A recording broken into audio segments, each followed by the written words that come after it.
2024 euro കപ്പിൽ ഫ്രാൻസിന്റെ ഇടനെഞ്ച് തകർത്ത ലാമിനെ യമാൽ.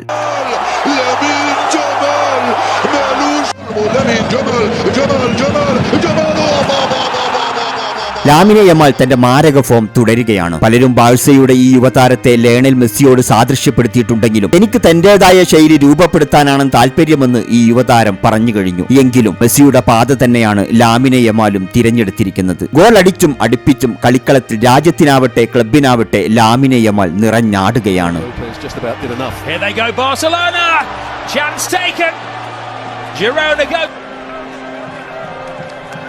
17 വർഷങ്ങൾക്കപ്പുറം ലയണൽ ആന്ദ്രേസ് മെസ്സി എന്ന ലയണൽ മെസ്സി പകർന്നു നൽകിയ ആ തെളിനീരിന്റെ തണുപ്പേറ്റ് വളർന്ന കുഞ്ഞ് ഇന്ന് ലോക പ്രശസ്തനായിരിക്കുന്നു. ലാമാസിയയിൽ നിന്ന് തുടങ്ങി സാവിയിലൂടെ ബാഴ്സയുടെ കുന്തമുനയായി മാറിയ ലാമിനെ യമാൽ.